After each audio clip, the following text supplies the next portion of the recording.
superposicionar en una imagen bidimensional, ¿no? Que solamente tenemos dos planos. Es uno de la primera limitación que podemos presentar. Luego de ello, la superposición de estructuras. A veces suelen superponerse estructuras en zonas donde podemos tener alguna afección y no nos permite dar un diagnóstico. Luego tenemos lo que vendría a ser la morfología dental. Si bien es cierto, la zona posterior donde se encuentran las molares suele tener una morfología que puede presentar hasta una tercera raíz o hasta un cuarto conducto. Y tenemos la limitación de la distorsión de la imagen, que eso vendría a ser más que todo los factores de disposición que no están regulados y no nos dan una nitidez y un contraste adecuado para poder evaluar correctamente una imagen como una panorámica, ¿no? Es por eso de que a partir de estas limitaciones donde suele aparecer lo que vendría a ser hoy en día lo que todos utilizamos, la tomografía combi, la tomografía volumétrica combi.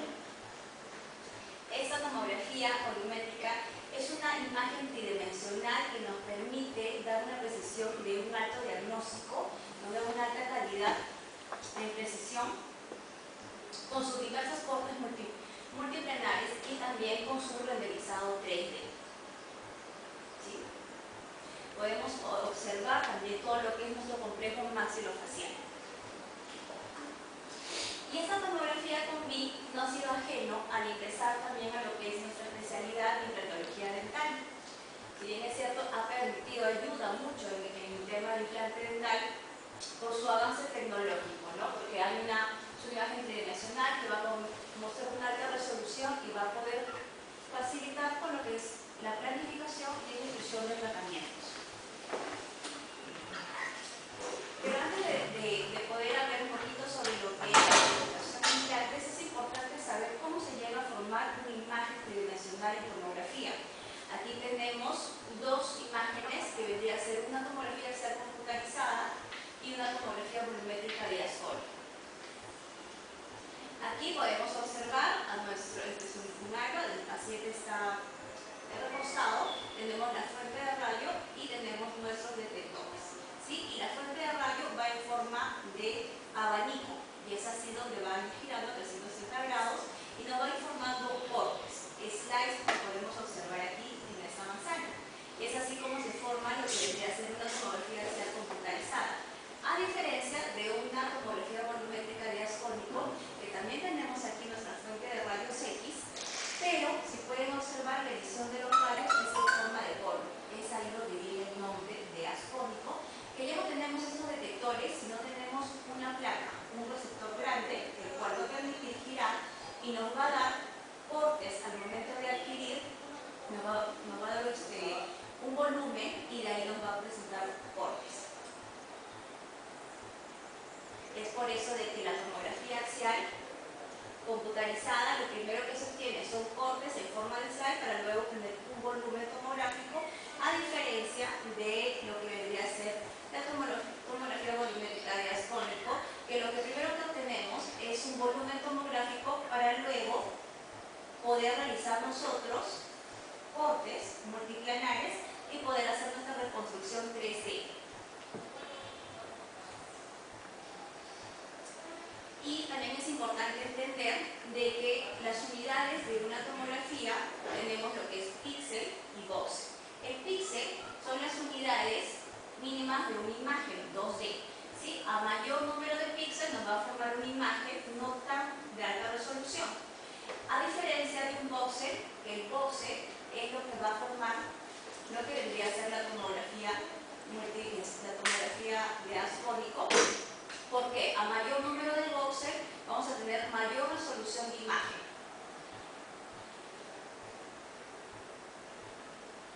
Para ello es importante saber qué tipo de campo de visión o cuáles existen en el campo de la tomografía. Si tenemos en la literatura, si bien es cierto, nos indica de que hay tres tipos de campo. El campo grande, que es el campo de cambio completo, el que nos permite observar lo que son vías aéreas, ADN, que sirve también para ortodoncia o cirugías ortognáticas. Tenemos el campo mediano, que suele utilizarse para evaluación de terceras molares, para colocación de implantes dentales, algún tipo de patología o dientes retenidos. Y tenemos el campo pequeño, que es el reducido, que puede abarcar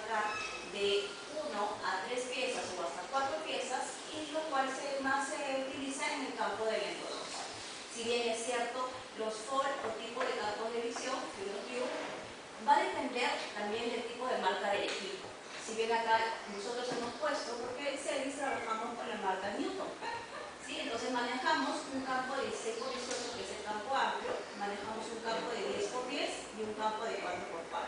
Pero esto va a depender de la marca del equipo en el cual se haga la tomografía. Y es aquí donde viene la pregunta, la cual siempre suelen hacernos, indican cuál es la tomografía o cuál es el tipo de campo de visión o foco recto para lo que vendría a ser implantes dentales. Y si bien es cierto, podemos hacer una adquisición de un campo amplio, pero lo más ideal es poder trabajar en un campo medial, un campo bimaxilar de 10 por 10 y un campo solo unimaxilar, ¿no? El cual me va a dar 200 micras, una radiosolución adecuada para poder nosotros trabajar y poder hacer nuestra planificación de implante. Entonces, aquí viene lo que les estaba comentando. Nosotros si optamos por un campo amplio, vamos a tener una resolución de 400 micras. Si pueden observar, es un campo amplio que no se ve con mayor precisión, pero que vendría a ser de repente, queremos ver la zona del reborde alveolar, la zona del trabeculado, no lo vamos a ver de repente con exactitud, pero este tipo de campo sí nos puede servir para poder observar en cirugías ortognáticas, en lo que concierne a ADN. Y esta es la diferencia de este campo pequeño que tenemos de 75 micras, que vendría a ser un campo para endodoxia, ¿no? Que observamos que hay una mayor nitidez, una mayor resolución. Es por eso que vienen a taller estos 3 puntos importantes. Al momento de ustedes enviar su tomografía, el estudio solicitado, tienen que saber cuál es el tipo de campo correcto o para qué está destinado, cuál es el área de interés al cual vamos a observar o analizar. Y si este tiene un diagnóstico presuntivo, eso ayuda mucho para poder nosotros también orientar y poderles decir qué campo es el indicado para que puedan realizar su estudio, ¿no? Algo que es muy importante, el tamaño de boxer sí es importante porque al menor tamaño de boxer vamos a tener una mayor resolución de imagen y va a haber una definición mayor, ¿no? En este caso, en implantología, lo que vamos a trabajar es un campo mediano que tiene de una resolución de micras de 150 a 200 micras. Y aquí nos suele saltar otra pregunta, que es también muy importante, ¿no? Porque es que he visto también que hay doctores donde, lo cual sí, anteriormente sí se realizaba este tipo de estudio, realizaban con una sola radiografía panorámica. Esta es una reformación panorámica de un volumen tomográfico, lo tuve para poderles explicar. Y aquí salta la pregunta, ¿es suficiente una radiografía panorámica para la planificación de implantes? Si bien es cierto, en la zona anterior que podemos observar, digamos, tenemos la longitud del reborde alveolar, pero solamente tenemos una vista anterior, ¿no? Lo cual ustedes podrían pensar que sí se puede colocar el implante, pero tenemos que tener en cuenta que no solamente tenemos esta vista, tenemos una vista axial, una vista coronal, ¿no? La que nos permite observar la longitud y el ancho del reborde alveolar.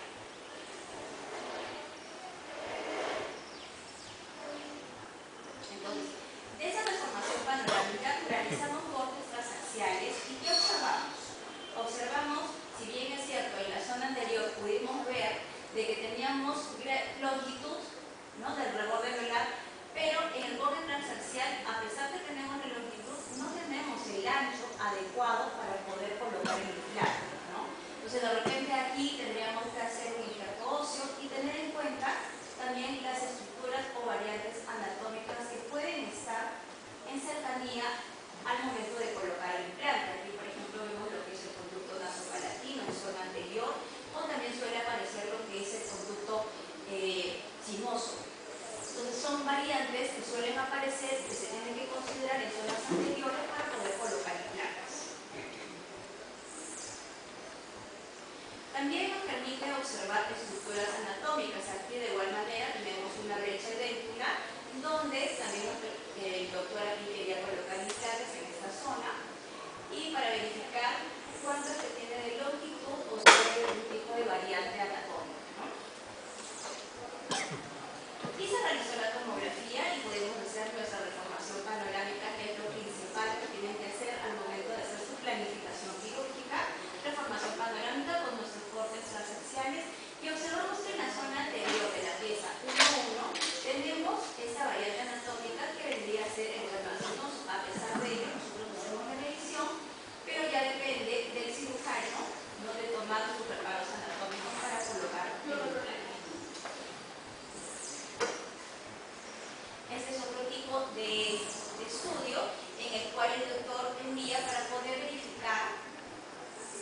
quería colocar en esta brecha, en esta zona posterior de implantes, pero le llamaba mucho la atención esta zona, esta imagen radiolúcida, concreta, que está proyectada a nivel del cuerpo mandibular, le llamaba mucho la atención. Entonces envió a su paciente para ver si era algún tipo de patología. Y aquí observamos, ¿no? Hicimos la captura del volumen tomográfico, observamos la performación panorámica y lo que encontramos era de que es un defecto óseo de Stafford, ¿no? Entonces, son consideraciones, son variantes anatómicas que suelen aparecer y tener en consideración.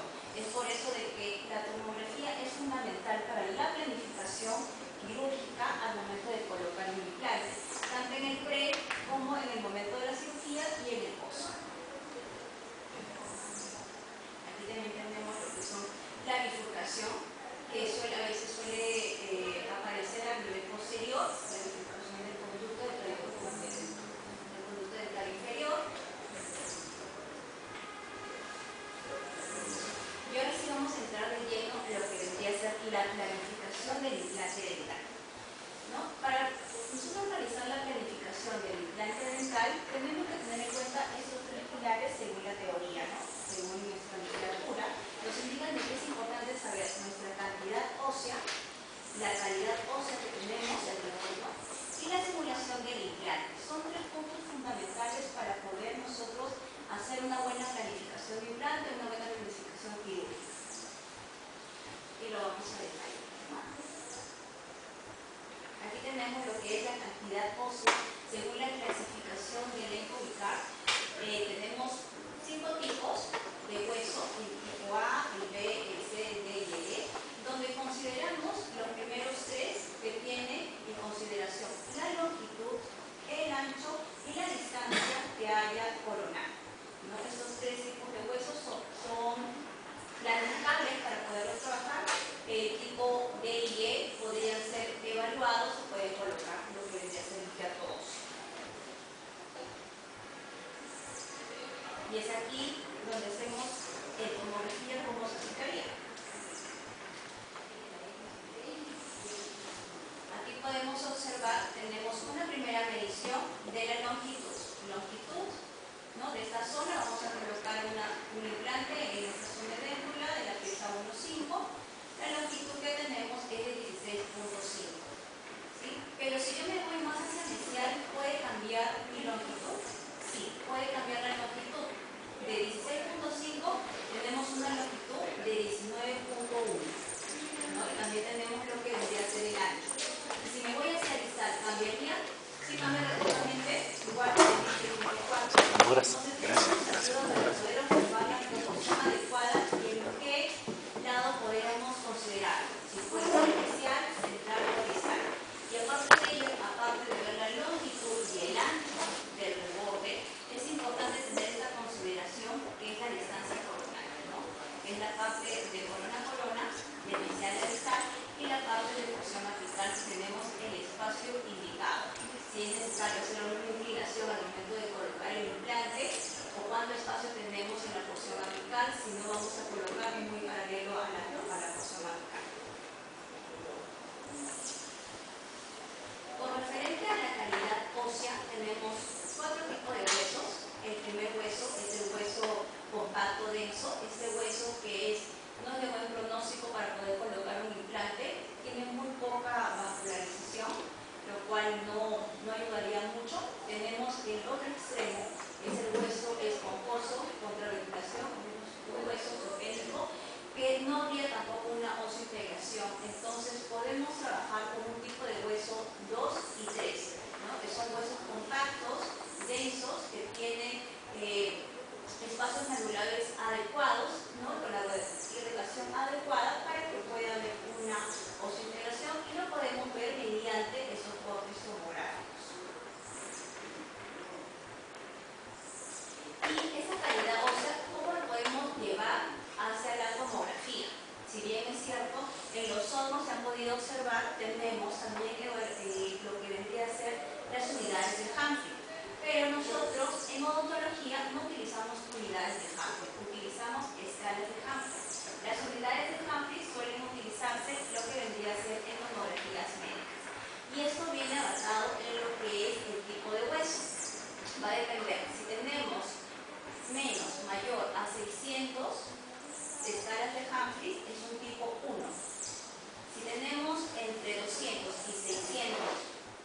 escala de Humphrey es un tipo 2 y 3 huesos adecuados para poder trabajar.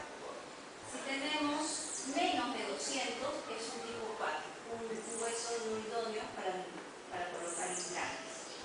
Y esto lo podemos verificar en lo que es la calidad ósea.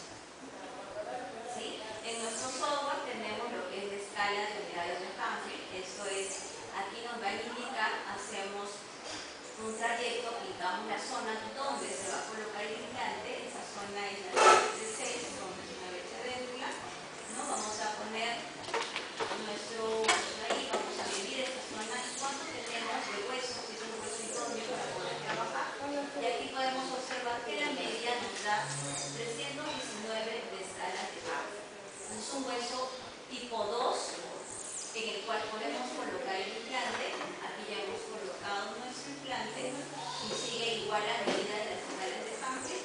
Y aquí ya tenemos nuestra verificación, ¿no? Ya hemos simulado nuestro implante en esta zona a trabajar.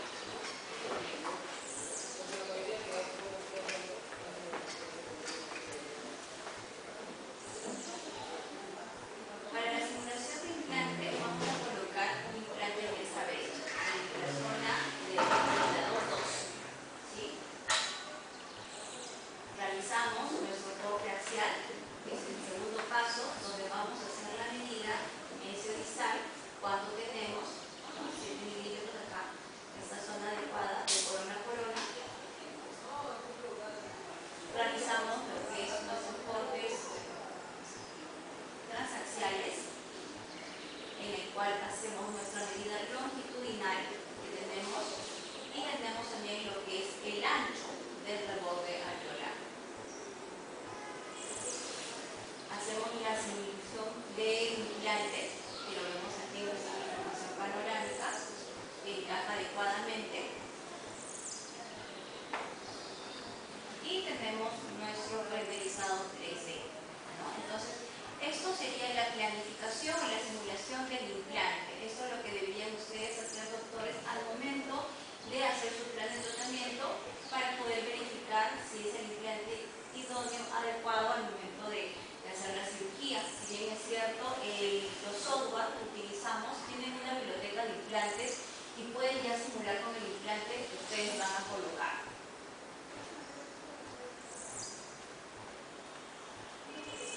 Aquí un par de casos clínicos, ¿no? En el cual aquí, ¿por qué también es importante pedir una tomografía después de realizar ya la colocación del implante? Porque si bien es cierto, colocamos al inicio, tomamos la tomografía, pero luego tenemos que verificar y corroborar que hemos colocado el implante en la brecha de la correcta, en la zona correcta y que no haya dañado ninguna estructura adyacente, ¿no? Aquí en esta imagen podemos observar que el paciente llegó con una molestia en el lado superior izquierdo de esta zona y se le indicó realizarse una tomografía. ¿Y qué se encontró?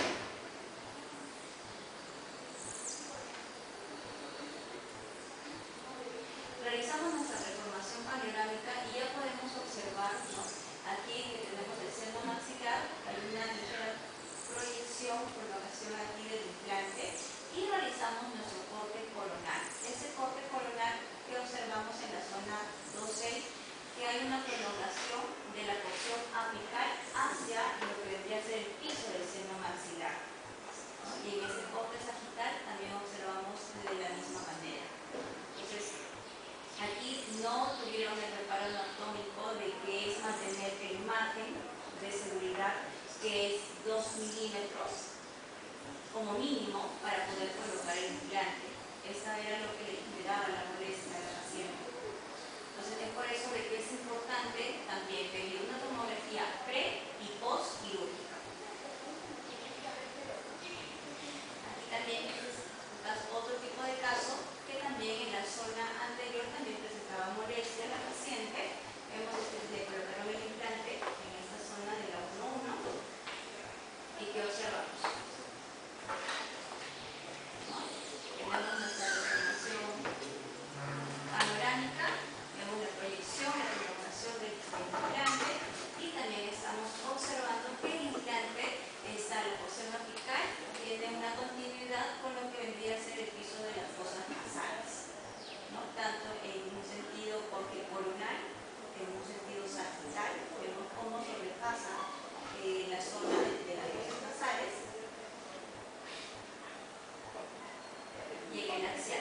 vemos que la porción apical está en continuidad con lo que debería ser el conducto nasopalatino, en esta zona de aquí.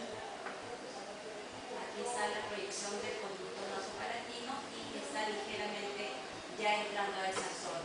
Era por eso que el paciente también tenía esa molestia en la zona anterior. Y podemos observar en nuestro renderizado esas imágenes, ¿no? Entonces, nos ayuda mucho el que podamos evaluar a nuestros pacientes con una tomografía tanto pre y post para que no hayan estas complicaciones odontológicas, ¿no? Y que sea un éxito el tratamiento al colocar el implante.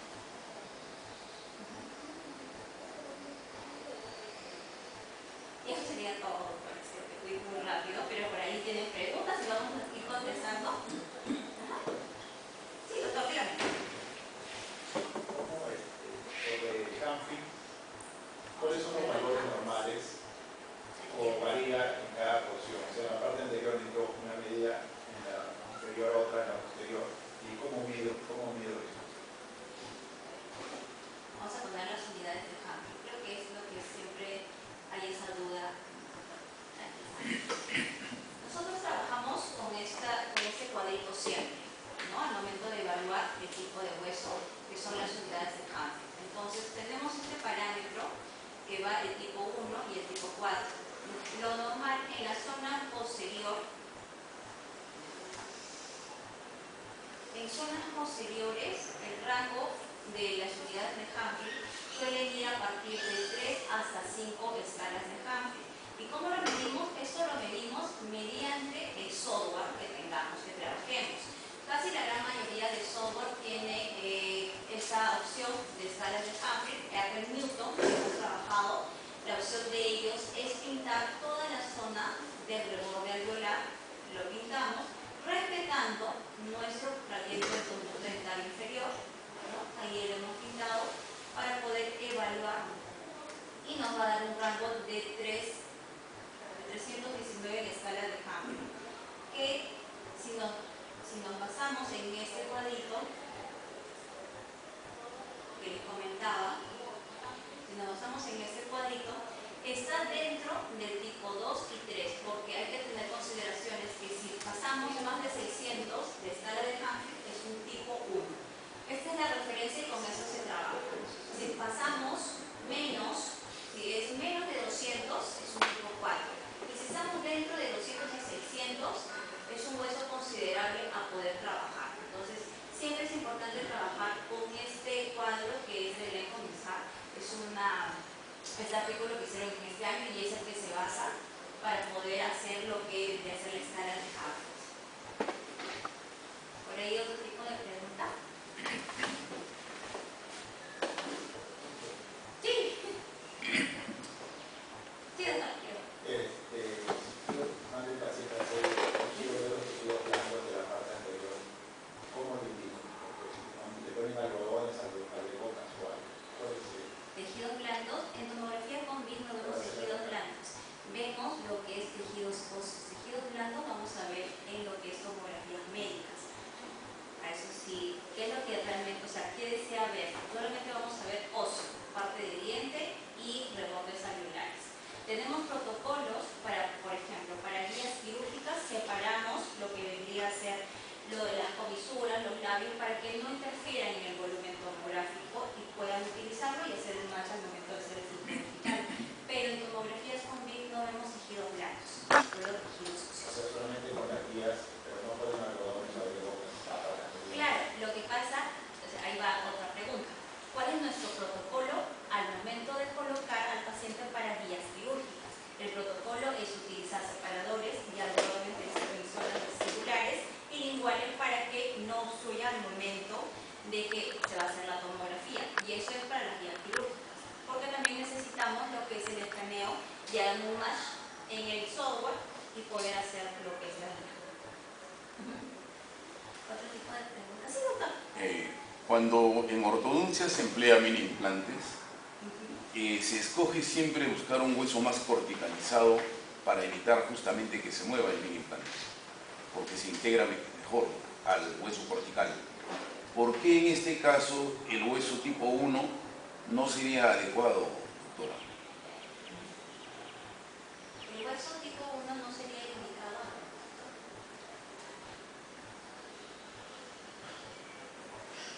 Ese debería ser el tipo 1, que es un hueso compacto denso, que es poco vascularizado, lo cual las